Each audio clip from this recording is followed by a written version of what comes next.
Shalom, berjumpa kembali dengan channel ini, dengan saya di Klinik Sekolah Minggu. Channel yang menarik, channel yang informatif, inovatif, solutif, sekaligus membelajarkan para guru-guru sekolah minggu di dalam mengelola kelas sekolah minggu. Puji Tuhan. Sebab itu tidak salah jika kakak-kakak sekolah minggu wajib untuk melihat setiap materi yang ada di channel ini, di Klinik Sekolah Minggu. Haleluya.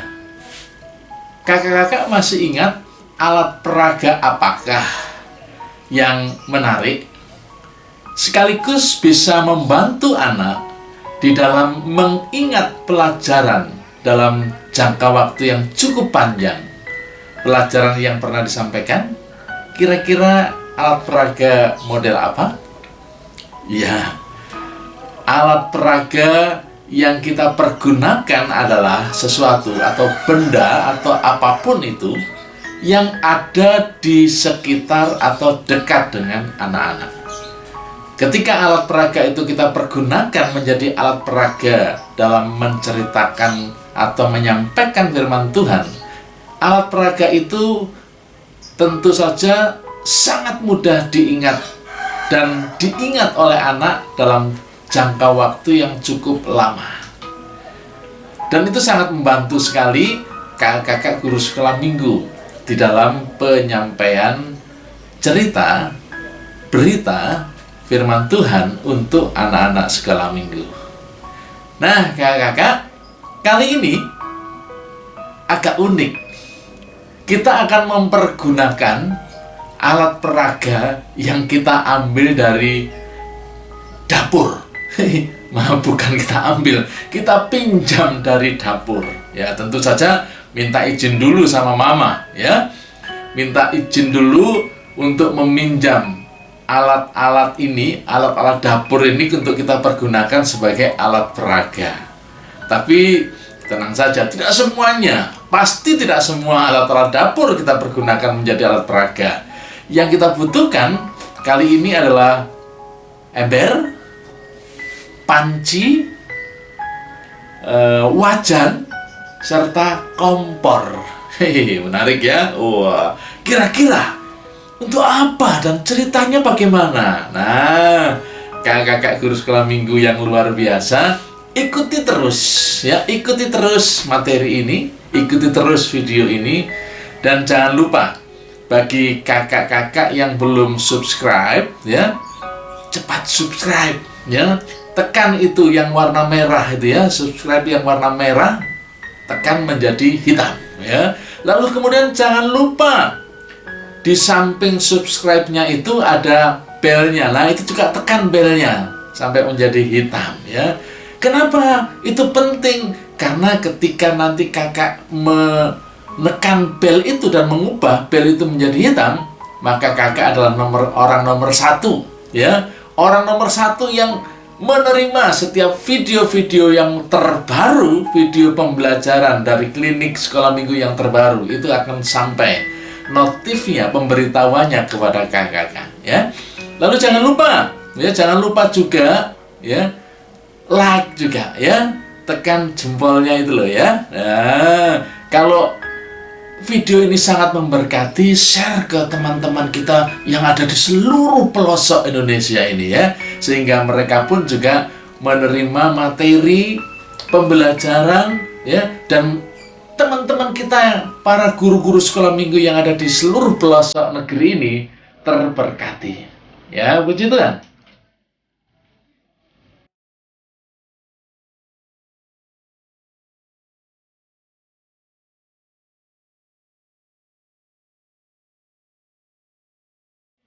Baik, kita lanjutkan kakak-kakak ya. Nah, saat ini yang akan kita bawakan atau yang disampaikan kepada anak-anak sekolah minggu ceritanya atau perihalnya atau temanya adalah iri hati. Baik, gini ya. Kita akan membaca terlebih dahulu Yakobus pasal yang ketiga, ayatnya yang ke-16. Pasti masih ada yang ingat ya, atau yang hafal mungkin ya. Bisa juga ayat ini dipakai untuk menjadi ayat hafalan bagi adik-adik atau anak-anak sekolah minggu. Demikian firman Tuhan. Yakobus 3 ayat 16. Sebab di mana ada iri hati dan mementingkan diri sendiri, maka di situ ada kekacauan dan segala macam perbuatan jahat. Adik-adik, ini bayangkan kita sudah bercerita di depan anak-anak sekolah minggu ya. Adik-adik, apakah sih iri hati itu? Ada yang tahu? Kalau tidak ada yang tahu, ya ada yang tahu. Apa itu iri hati? Ya, iri hati itu adalah merasa kurang senang ketika melihat kelebihan orang lain. Merasa tidak senang ketika melihat kelebihan teman-teman yang lain. Makanya, Tuhan tidak suka orang yang memiliki iri hati. Ya. Nah, ketika iri hati ini ada dalam kehidupan seseorang, maka akan menimbulkan kekacauan. Nah, pagi ini kakak akan memberikan contoh ceritanya. Ceritanya begini, ya. Di rumah Oma Deborah, sebelumnya keadaannya begitu tenang, begitu menyenangkan, sukacita, damai, tentram. Dan pada suatu hari, terjadilah kekacauan. Kalau sebelumnya, di dapur, di rumah Oma Deborah, yang di sana ada panci, ada wajan, ada apa lagi? Ya, ada ember, ada apa lagi? Ya, ada kompor, ya, dan peralatan dapur lainnya sangat bersukacita membantu Oma Deborah. Ya, mereka juga menolong keperluan Oma Deborah ketika ada di dapur. Mulai dari apa? Ya, memasak air. Lalu kemudian apa? Ya, menggoreng kerupuk gitu ya. Lalu kemudian apa lagi? Masak nasi. Ya. Dan aktivitas dapur lainnya di tempat dapur yang sangat sederhana ya. Dan pada suatu hari, ember yang biasanya tersenyum, ember yang biasanya sukacita, kelihatan cemberut. Ya. Lalu kemudian ember berkata, pokoknya mulai hari ini harus bergantian tugas. Pindah tugas, pindah fungsi, kata ember bersungut-sungut dengan suara yang keras. Lalu datanglah wajan. Tahu wajan ya? Ya, wajan dengan wajah tersenyum ya. Dengan sukacita dia menghampiri ember. Loh, ada apa ini, Ember? Kok kamu cembertut begitu? Biasanya kamu ceria. Lalu ember menjawab, masih tetap cemberut. Kalian enak sekali. Setelah membantu Oma Deborah, kalian dibersihin, dilap, lalu kemudian digantung di tempatnya, nyaman. Apalagi itu si panci itu. Setelah dipakai masak, si panci lalu dicuci sama Oma Deborah, lalu dilap, lalu dibersihkan, dan ditaruh di dalam lemari. Enak sekali. Coba lihat aku, sehabis dipakai tidak pernah dilap, apalagi ditaruh di lemari. Aku ditaruh di pojokan, tempatnya kotor. Lalu si wajan dengan tetap tersenyum berkata, loh kan kita memang tugasnya berbeda, fungsi kita berbeda. Demikian juga Oma Deborah ketika menangani kita pun juga berbeda. Kamu harus ngerti itu, Ember. Itu namanya nggak adil.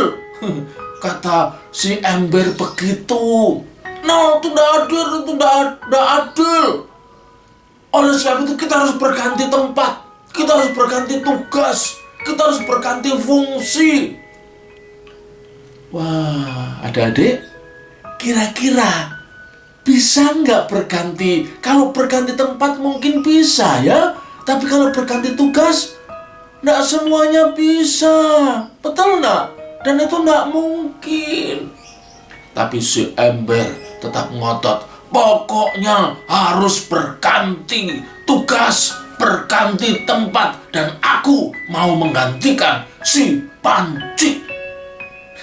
Karena ngomongnya Ember kencang, maka si Panci ini dengar pembicaraan antara wajan dan Ember ini.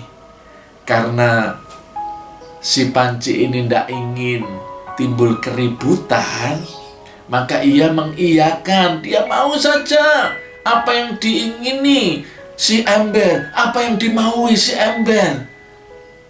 Si Panci nurut.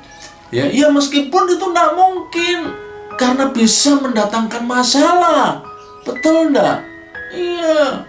Dengan tetap tersenyum, si Panci ini berkata kepada si Ember, baiklah temanku Ember, kira-kira kapan kita mau berganti tugas dan berganti tempat?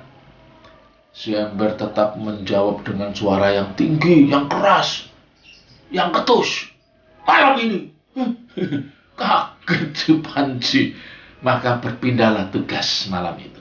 Ya, tempatnya berpindah, fungsinya berpindah, tugasnya juga berpindah. Si Ember menggantikan tugas si Panci. Demikian juga Panci sebaliknya menggantikan tugas si Ember. Nah, adik-adik, kira-kira apa yang terjadi? Kira-kira apa yang terjadi? Wah, mungkin bisa jadi malapetaka, betul enggak? Wah, besok paginya, ya, Oma Deborah hendak mandi pagi dengan menggunakan air hangat. Maka ia harus merebus air, ya, harus merebus air. Maka ia mengambil, ya, karena tempatnya Panci sudah digantikan Ember, maka yang diambil oleh Oma Deborah adalah Ember. Ya, tugasnya Panci digantikan tugas oleh Ember. Lalu Oma Deborah masukkan air ke Ember. Ember diisi air secukupnya. Lalu kemudian apa berikutnya? Iya, dibawa oleh Oma Deborah untuk ditaruh di atas kompor.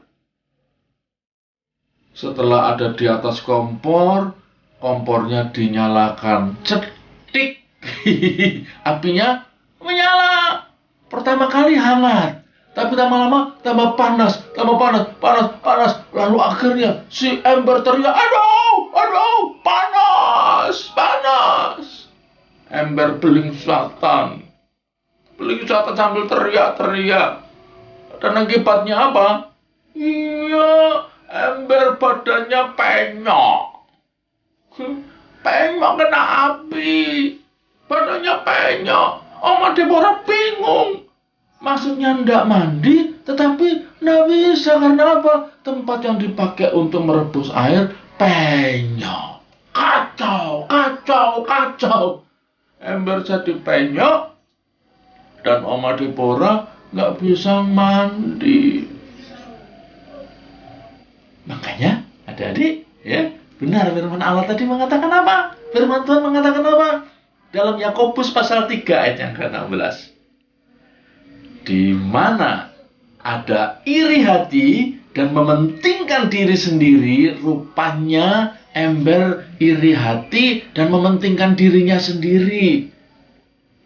maka di situ ada apa? Kekacauan.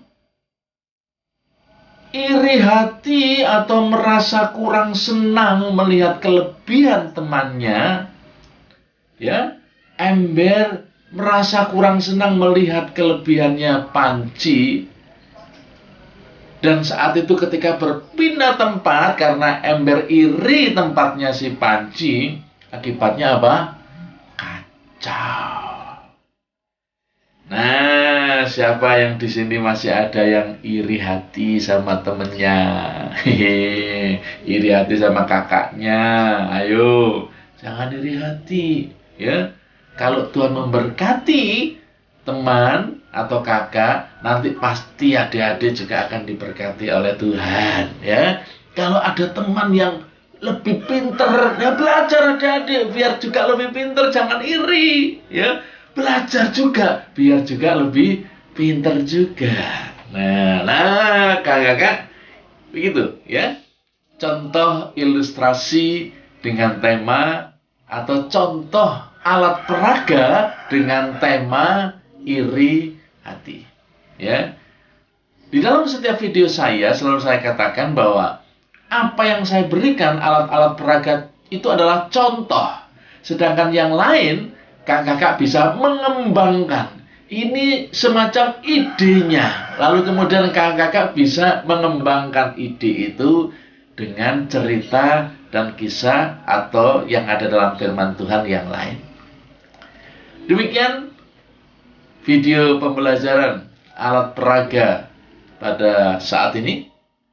Kita akan sambung lagi untuk alat-alat peraga berikutnya yang lebih menarik, yang lebih keren lagi, ya, sehingga anak-anak sekolah minggu semakin betah di dalam sekolah minggu. Anak-anak sekolah minggu semakin diberkati melalui firman Tuhan. Puji Tuhan. Sampai jumpa. Tuhan Yesus memberkati.